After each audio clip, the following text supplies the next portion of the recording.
Hello guys, welcome back to my YouTube channel SKM study a way of success. मैं हूं आपका educator Shivam Mishra और यहां पे लेके आए हैं फुल पेपर। जी हां, आप सभी के लिए बोर्ड परीक्षा 2024 के लिए, ठीक है ना। जो आपके previous year PYQ paper set हैं उसका मैं पूरा सोल्यूशन प्रोवाइड कर रहा हूं, और वो भी मॉडल पेपर के रूप में, वायरल पेपर के रूप में। आपको एक ही वीडियो में पूरी हिंदी की तैयारी हो जाएगी। आप परेशान मत होइए, हर एक टॉपिक मैं आपको यहाँ पे क्लियर कराऊंगा, ऐसा नहीं टिक लगवाऊंगा, बल्कि एक एक चीज़ आपको लिख कर बताऊंगा, अच्छे से समझा कर बताऊंगा, ठीक है ना। तो ये आपका पेपर रहेगा, आप देख सकते हैं ये आपका पेपर कोड है। ये आपका क्या है? ये आपका पेपर कोड है, इसी को बोलते हैं पेपर कोड। आप देख सकते हैं 100 नंबर का आपका पूर्णांक रहेगा। आपको इसमें 33 नंबर लाना रहेगा। अगर ये 100 में से 33 पा गए तो आप हिंदी में क्या हो जाएंगे? पास हो जाएंगे। लेकिन 100 में 33 क्यों? हमें टारगेट करना है 95। 100 में कितना? 95, 85, जो भी आपका एक नंबर है स्कोर करने का, उसको आप फिक्स कर लीजिए कि हमें इतना नंबर चाहिए, बस। 3 घंटे 15 मिनट का आपको क्या मिलेगा? यहाँ पे टाइम मिलने वाला है। प्रारंभ के जो 15 मिनट मिलेंगे वो प्रश्न पत्र पढ़ने के लिए क्या रहेंगे? निर्धारित रहेंगे। और इस प्रश्न पत्र में कितने खंड हैं? 2 खंड हैं, और दोनों खंडों के सभी प्रश्नों का उत्तर देना क्या है? बहुत ही आवश्यक है, ठीक है ना। तो सबसे पहला आपका खंड क रहेगा। खंड क कितने नंबर का रहेगा? ये आपका 50 अंकों का रहेगा। कितने नंबर का रहेगा? 50 अंकों का रहेगा। सबसे पहले आपका बहुविकल्पी रहेगा। जैसे यहाँ पे प्रश्न नंबर 1 का क है, निम्नलिखित में से हजारी प्रसाद द्विवेदी की रचना है। जो हजारी प्रसाद द्विवेदी की रचना कौन सी है? विचार और वितर्क, बिल्ले सुरबकरिया, साहित्य का मर्म, हिंदी साहित्य की भूमिका। तो जो हिंदी साहित्य की भूमिका है, यह किसकी रचना है? यह हजारी प्रसाद द्विवेदी की रचना है। उसके बाद खवाला यहाँ पे 100 में 100 नंबर की मैं यहाँ पे पूरा सॉल्व करके बताऊंगा आपका एक एक प्रश्न, वो भी पेपर पर, ठीक है ना। निम्नलिखित में से आचार्य रामचंद्र शुक्ल द्वारा लिखा गया निबंध है तुम चंदन हम पानी, राष्ट्र का स्वरूप, अशोक के फूल, या कविता क्या है? तो जो आचार्य रामचंद्र शुक्ल द्वारा लिखित निबंध है वो है कविता क्या है? किसके द्वारा लिखित है? आचार्य रामचंद्र शुक्ल के द्वारा लिखा गया निबंध है। अजात शत्रु रचना की विधा है। अजात शत्रु रचना की विधा क्या है? संस्मरण है, आत्मकथा है, नाटक है, या जीवनी है? तो जो अजात शत्रु है, ये जो रचना विधा, यह एक प्रकार क्या है? यह एक नाटक है। क्या है? यह एक नाटक है। अज्ञेय की रचना है। अज्ञेय की रचना क्या है? मेरे विचार, पृथ्वी पुत्र, विचार प्रवाह, शेखर एक जीवनी। तो जो अज्ञेय की रचना है वो है शेखर एक जीवनी। किसकी रचना है? यह अज्ञेय की रचना है। किसकी रचना है? अज्ञेय की रचना है, ठीक है। उसके बाद देखिए यहाँ अगला प्रश्न है, बहादुर कहानी के लेखक हैं फणीश्वर नाथ रेणु, मुंशी प्रेमचंद्र, जैनेन्द्र कुमार, या अमनकांत। तो जो फणीश्वर नाथ रेणु हैं ये किसके हैं? तो ये हैं पंचलाइट के। किसके हैं? पंच लाइट के हैं। जैनेन्द्र कुमार किसके हैं? तो बहादुर कहानी के लेखक जैनेन्द्र कुमार हैं। फिर यहाँ पे दूसरा का है, रामधारी सिंह दिनकर प्रमुख कवि हैं। जो रामधारी सिंह दिनकर हैं किसके प्रमुख कवि हैं? प्रयोगवादी काव्यधारा के, प्रगतिवादी काव्यधारा के, निर्गुण ज्ञानाश्रय काव्यधारा के, सगुण काव्यधारा के। तो जो रामधारी सिंह दिनकर प्रमुख कवि हैं वो हैं प्रगतिवादी काव्यधारा के रामधारी सिंह दिनकर प्रमुख कवि हैं। किसके हैं? प्रगतिवादी काव्यधारा के हैं। उसके बाद यहाँ पे ख वाला है प्रश्न। क्या बोल रहा है यहाँ पे ख वाला? बिहारी की रचनाओं का छंद है। बिहारी की रचनाओं का छंद क्या है? समैया है, दोहा है, चौपाई है, या कुंडलिया है? तो जो बिहारी की रचनाओं का छंद है यह चौपाई। चौपाई क्या है? बिहारी की रचनाओं का छंद है। आंसू रचना है। आंसू रचना किसकी है? सूर्यकांत त्रिपाठी निराला की, रामधारी सिंह दिनकर की, जयशंकर प्रसाद की, महादेवी वर्मा की। तो जो आंसू रचना है यह जयशंकर प्रसाद की। किसकी है? जयशंकर प्रसाद जी की है। फिर यहाँ पे अगला प्रश्न है, छायावाद स्थूल के प्रति सूक्ष्म का विद्रोह है कथन किसका था? डॉक्टर हजारी प्रसाद द्विवेदी का कहना था, गुलाब राय का, डॉक्टर धीरेन्द्र वर्मा का, या डॉक्टर नागेंद्र का? तो जो छायावाद स्थूल के प्रति सूक्ष्म का विद्रोह जो कथन था यह डॉक्टर नगेंद्र का कहना था। किसका कहना था? डॉक्टर नगेंद्र का कहना था। दूसरा सप्तक का प्रकाशन कब हुआ था? 1940, 1943, 1951, 1960। तो जो दूसरा सप्तक का प्रकाशन हुआ था वो हुआ था 1951 ईस्वी में, दूसरा सप्तक का प्रकाशन हुआ था। अब उसके बाद आपका तीसरा नंबर आएगा गद्यांश, जो कि कितने नंबर का रहेगा देख सकते हैं, 10 नंबर का। पूरा पूरा सॉल्व है, टेंशन मत लेना। इसका पीडीएफ आप टेलीग्राम चैनल एसकेएम स्टडी पर डाउनलोड कर सकते हैं। तो एसकेएम स्टडी टेलीग्राम चैनल है, नोट कर लीजिए क्या है, एसकेएम स्टडी टेलीग्राम चैनल है। जाकर वहाँ से आप लोग डाउनलोड कर लीजिएगा इसका पीडीएफ। क्या प्राप्त कर लेंगे, पीडीएफ। लिंक कहाँ है वो डिस्क्रिप्शन बॉक्स के अंदर मैंने डाल दिया, जाके वहाँ से डाउनलोड कर लेना। गद्यांश के यहाँ पे, माता अपने सब पुत्रों को समान भाव से चाहती हैं, इसी प्रकार पृथ्वी पर बसने वाले जन बराबर हैं, उनमें ऊंच और नीच का भाव नहीं है, जो मातृभूमि के साथ जुड़ा है वह समान अधिकार का भागी है। पृथ्वी पर निवास करने वाले जनों का विस्तार अनंत है, नगर और जनपद और गांव और जंगल और पर्वत नाना प्रकार के जंगलों से भरे हुए हैं। ये जन अनेक प्रकार की भाषाएं बोलने वाले और अनेक धर्मों के मानने वाले हैं, फिर भी ये मातृभूमि के क्या है, पुत्र हैं, और इस कारण उनका सौहार्द भाव क्या है, अखंड है। सभ्यता और रहन सहन की दृष्टि से जन एक दूसरे के पीछे हो सकते हैं, किंतु इस कारण से पृथ्वी के साथ उनका जो संबंध है उसमें भेदभाव नहीं हो सकता। पृथ्वी के विशाल प्रांगण में सब जातियों के लिए समान क्षेत्र हैं। समय के मार्ग से भरपूर प्रगति और उन्नति करने का सबको एक जैसा अधिकार है। किसी जन को पीछे छोड़कर कोई राष्ट्र आगे नहीं बढ़ सकता, अतएव राष्ट्र के प्रत्येक अंग की सुध हमें लेनी होगी। अब यहाँ से 5 प्रकार के प्रश्न पूछे जाएंगे। सबसे पहला प्रश्न पूछा जाएगा कि पाठ का शीर्षक और लेखक का नाम।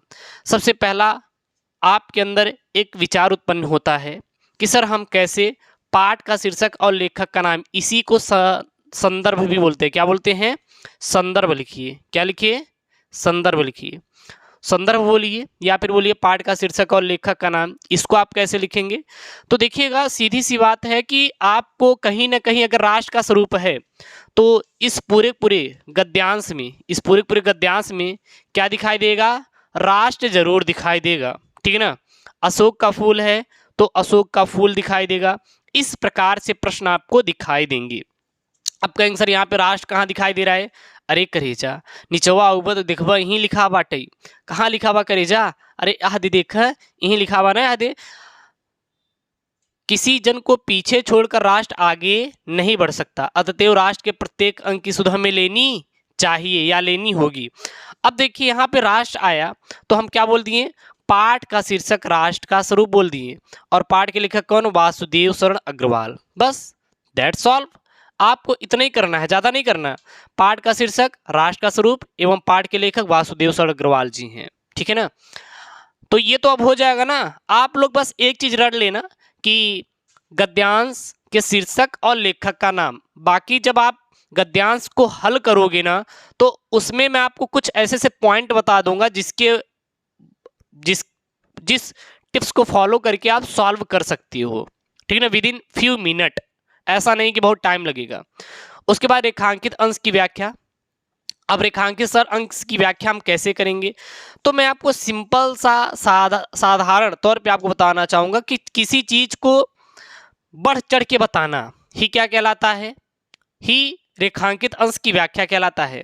जैसे यहाँ पे रेखांकित अंश की व्याख्या करना है, कहाँ से कहाँ तक, पृथ्वी पर निवास करने वाले जनों का विस्तार अनंत है, नगर और जनपद, पुर और गांव, यहाँ पर है लेकिन यहाँ पुर रहेगा, पुर और गांव, जंगल और पर्वत नाना प्रकार के जनों से भरे हुए हैं। तो इसको आप अब बढ़ा चढ़ा के लिख दीजिए। यहाँ आप क्या लिख देंगे कि पृथ्वी का विस्तार अनंत है, पृथ्वी पर निवास करने वाले असंख्य लोग हैं, मतलब कि अनगिनत लोग हैं। अब अगर गुरुजी जनगणना होता है तो उसमें तो पता चल जाता है ना कि हमारे पृथ्वी पर कितने मनुष्य हैं। अरे करेजा, जीवों की बात हो रही है। आप मनुष्य को गिन सकते हैं लेकिन जीवों को गिन सकते हैं क्या, छोटे छोटे जीव, छोटे छोटे पेड़ पौधे, छोटे छोटे पशु पक्षियां, छोटे छोटे देखते हैं जीव जंतु, तमाम प्रकार के कीड़े मकोड़े पृथ्वी पर ही तो निवास कर रहे हैं ना। तो इनका क्या है, इनका अनंत यहाँ पर विस्तार है। और नगर, जनपद, पुर, गांव, जंगल और पर्वत अनेक प्रकार के लोगों से भरे हुए हैं। अब फिर यहाँ पे प्रश्न है, समान अधिकार का भागी कौन है? अब समान अधिकार का भागी कौन है? अब ये गुरुजी सबसे बड़ा आपने सवाल बोल दिया, समान अधिकार का भागी कौन है।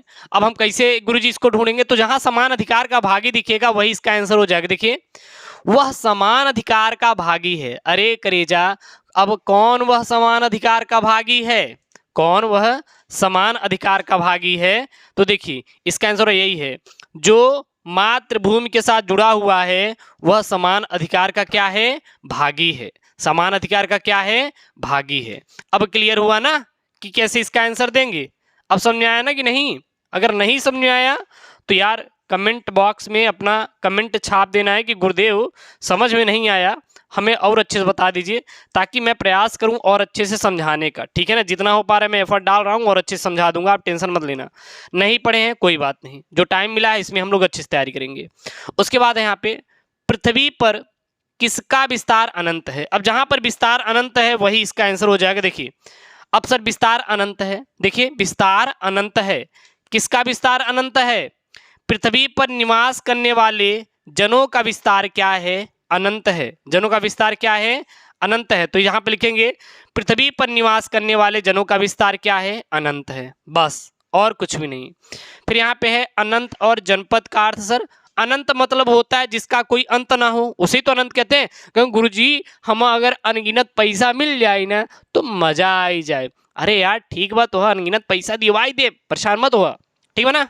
चलो, जनपद। सर जनपद मतलब जिला होता है। क्या होता है? जिला। जैसे आप जिस जिले से होते हैं तो खंड काव्य भी तो आता है ना आपके जिले के अनुसार। इस चीज को आप क्या करेंगे? याद कर लेंगे। अब देखिए यहाँ पे पद्यांश। क्या यहाँ पे? पद्यांश है। पद्यांश है ना?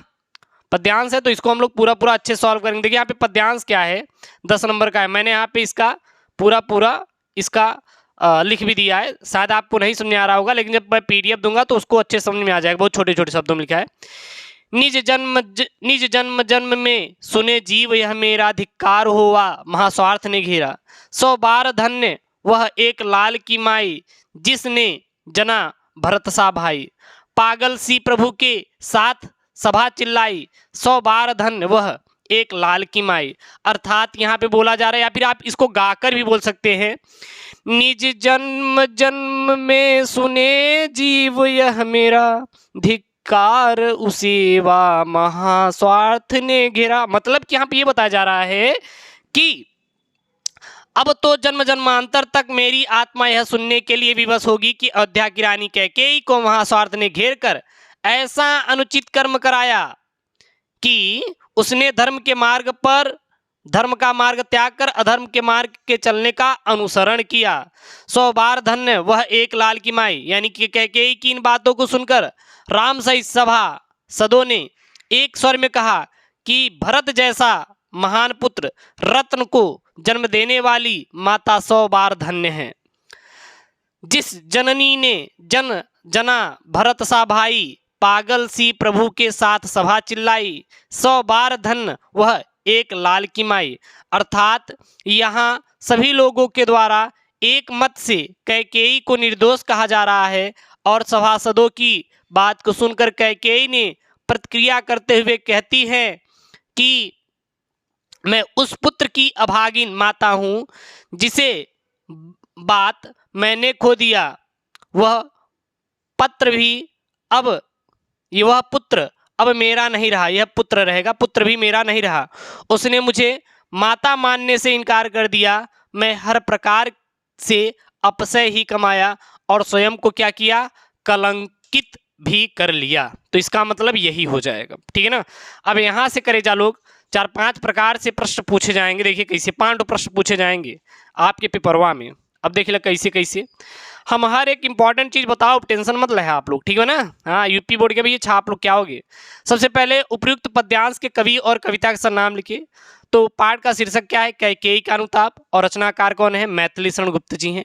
रेखांकित अंश की व्याख्या करना था यहाँ पे, यानी कि इसका आपको लिखना है, निज जन्म जन्म में सुने जीव यह मेरा, धिक्कार उसे वा स्वार्थ महास्वार्थ ने घेरा।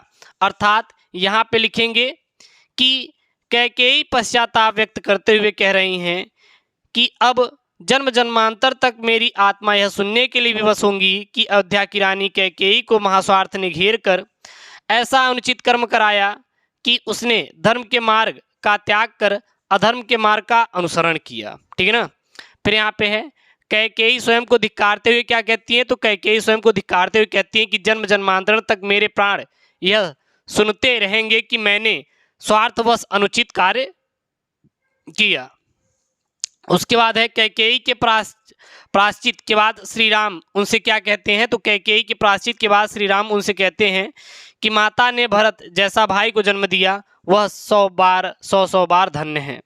प्रभु राम के साथ कैकेयी के अपराध का अपमार्जन करती हुई सभा क्या चिल्ला उठी, तो प्रभु राम के साथ कैकेयी के अपराध का अपमार्जन करती हुई सभा चिल्ला उठी कि भरत जैसे पुत्र को जन्म देने वाली माँ 100 बार क्या है, धन्य है। फिर यहाँ पे है प्रश्न नंबर 5 का क है।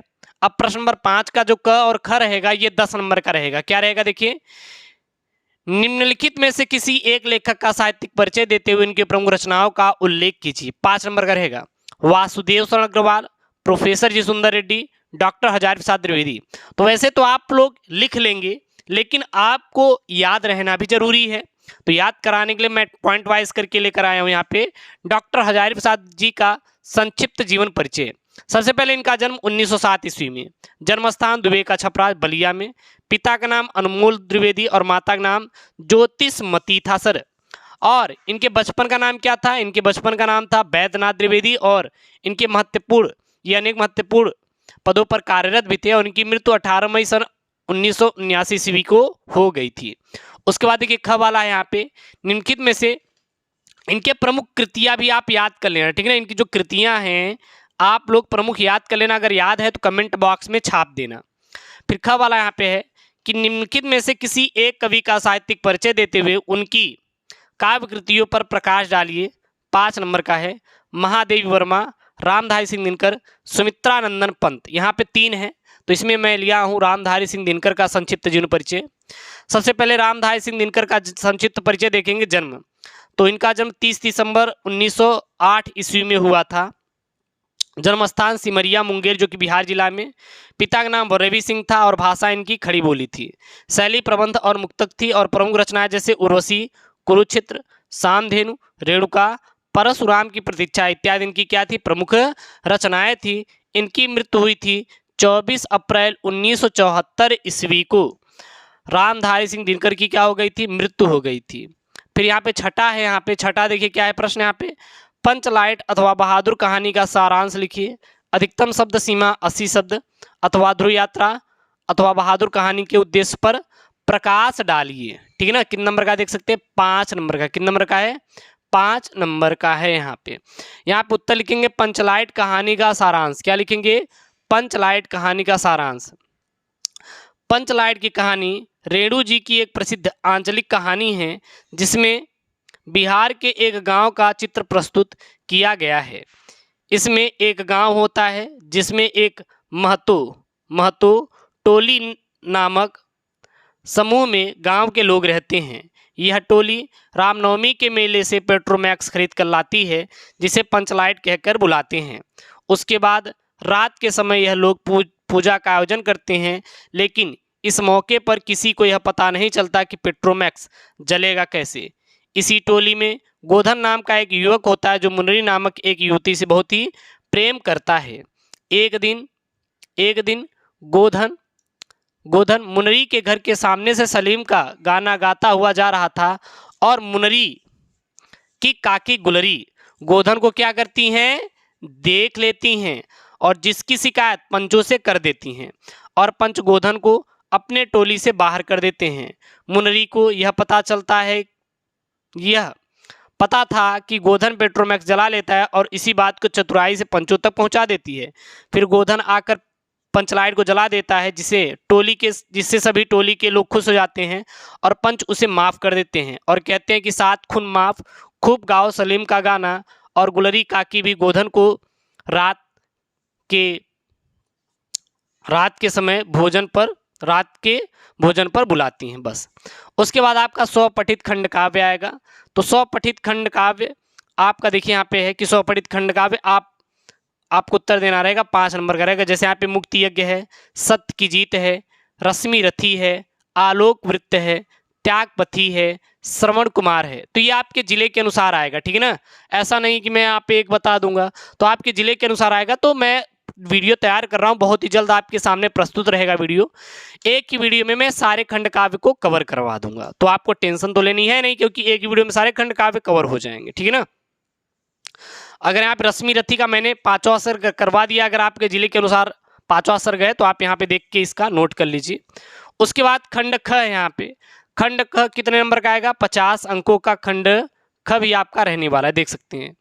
ये देखिए, दिए गए गद्यांश, दिए गए संस्कृत गद्यांशों में से किसी एक का संदर्भ सहित हिंदी अनुवाद कीजिए, 7 नंबर का आएगा। धनोयम भारत देश यत्र से लेकर कहाँ से कहाँ तक है, लिखितानि संति तक है। अब इसका आपको संदर्भ और अनुवाद करना रहेगा, तो इसका स्क्रीनशॉट कर सकते हैं कि संदर्भ लिख देंगे, प्रस्तुत अवतरण हमारी पाठ्य पुस्तक संस्कृत दिनदर्शिका के संस्कृत भाषा महत्वम नामक पाठ से अवतरित है, और फिर इसका क्या देखिए हिंदी अनुवाद है। तो मैंने इसका हिंदी अनुवाद भी करवा दिया। देखिए आपका गद्यांश पद्यांश दोनों 14 नंबर का है, और मैं दोनों को दोनों आपको दे दिया हूँ, और इसको मैं चैप्टर वाइज भी क्लियर करा रहा हूँ, तो आपको टेंशन नहीं लेना यार, क्योंकि सब कुछ आपका क्लियर हो ही जाएगा। उसके बाद प्रश्न नंबर 9 आएगा कि निम्नलिखित मुहावरे में से किसी एक का अर्थ लिखकर वाक्य प्रयोग कीजिए, 2 नंबर का रहेगा। जैसे काला अक्षर भैंस बराबर, आँख का तारव होना यानी कि अति प्रिय होना, अपना उल्लू सीधा करना यानी कि अपना काम स्वार्थ निकालना, ईद का चांद होना मतलब कि बहुत दिन तक दिखाई ना देना। तो यहाँ पे मैंने लिया है किसका, ईद का चांद होना। किसका लिया है, ईद का चांद होना यानी कि बहुत दिनों तक दिखाई ना देना।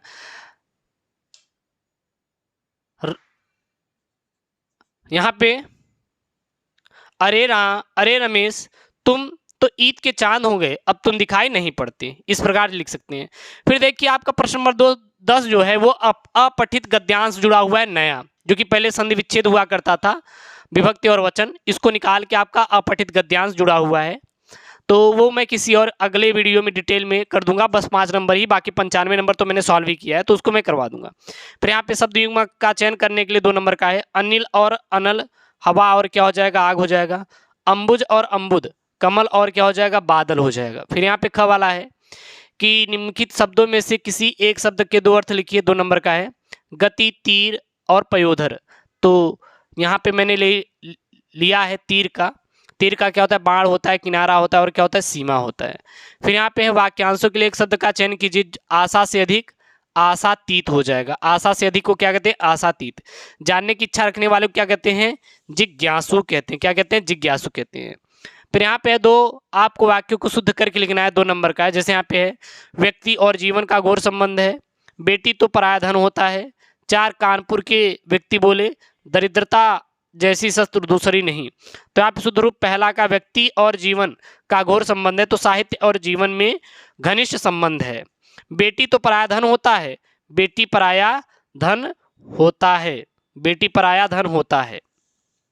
उसके बाद आपका आएगा देखिए 12 का क, श्रृंगार रस अथवा वीर रस का लक्षण सहित उदाहरण लिखिए, आपका 2 नंबर का यहाँ पे।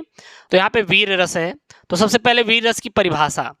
तो वीर रस की परिभाषा क्या होता है, उत्साह नामक अस्थायी भाव, विभाव, अनुभाव और संचारी भाव के संयोग से वीर रस की दशा प्राप्त होती है। कि किसकी प्राप्त होती है, वीर रस की दशा प्राप्त होती है। उदाहरण के लिए मंगल सगुन हो ही सब काहू, फर कहीं सुखद विलोचन बाहू, भरत ही साहस समाज उछाऊ, मिलहि राम मिटहि दुख दाहू। तो इस प्रकार से यहाँ पर हम लोग क्या करेंगे, इसका वर्णन करेंगे। उसके बाद यहाँ पे उत्प्रेक्षा अलंकार अथवा उपमा अलंकार की परिभाषा देते हुए एक उदाहरण लिखिए, 2 नंबर का है।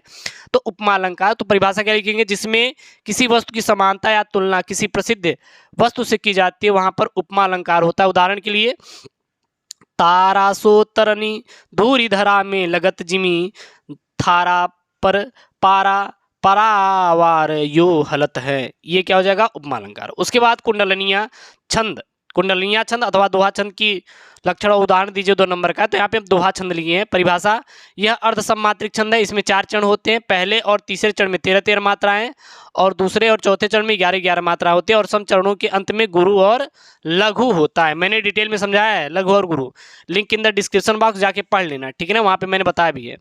उदाहरण के लिए श्री गुरुचरण सरोज रज, निजमन मुकुर सुधार, बन्नव रघुबीर बिल जसु जो दायक फल चारु।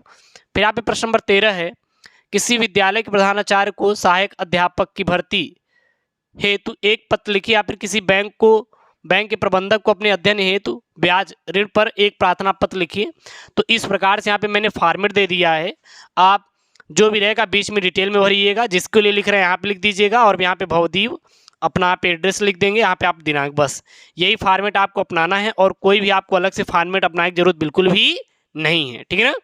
ये सेवा में फिर किसके लिए लिख रहे हैं, विषय मतलब कि ऋण के लिए लिख रहे हैं या फिर सहायक अध्यापक की भर्ती पर लिख रहे हैं, लिख देंगे। फिर महोदय सेवा में सबने निवेदन है कि मैं, फिर यहाँ पे आग्रह करता हूँ विचार करने की कृपा करें, धन्यवाद, ठीक है ना, बस।